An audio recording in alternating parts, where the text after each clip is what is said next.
Вот. Не, не.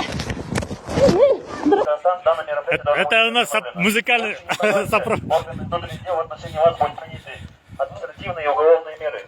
Просим вас разойти. Махаджан, коротко можете ли рассказать, как сегодня произошло задержание, при каких обстоятельствах? Я знаю, что где-то на улице вас задержали, но не более того. Я хожу утром на прогулку, хожу 10 тысяч шагов. Это парки, которые рядом со мной, в парке Ганди.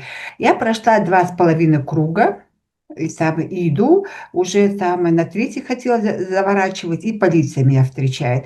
И они говорят, и причем они не говорят выторгожно, вот как обычно, чтобы это удостоверить, я это или нет, да. Говорят, поедем в Малмалинскую полицию. Я говорю, зачем? Я так это по себе подумала, вроде бы каких-то оснований нет, чтобы мне в полицию везти. Они говорят, вот это доставление, по-моему, да, вы там должны нам ответить на несколько вопросов, мы вам отпустим. Я сказала, что я не поеду, вы мне объясните толком, за что вы меня задержите. Они начали говорить, стадион. Я говорю, какой стадион? Это, говорю, не стадион, это, говорю, парк. Я хотела их сфотографировать, они у меня вырвали из рук телефон, прям, вот, знаете, вырвали, демонстративно.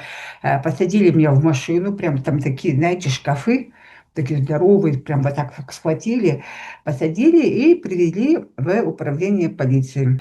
Они у меня все время спрашивали про какой-то стадион, так как я отказалась отвечать, и они начали почти с кем-то советоваться, да, вот потом уходили, приходили, и вот так длилось почти 2,5 часа, потому что адвокат ехал все это время, а потом адвокат зашел, я его спрашиваю, почему не меня задержали? Говорит, Бахаджан, речь идет, говорит, о марафоне по Жиланбаеву. Так я говорю, это же, говорю, в Астане, причем Алматы.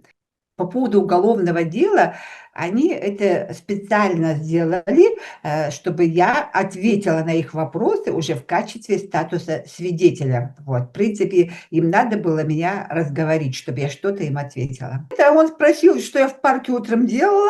Вот. Потом спросил, есть ли у меня социальные сети, и спросил, значит, поддерживаю ли я несанкционированные митинги. Все. По уголовному делу ни слова.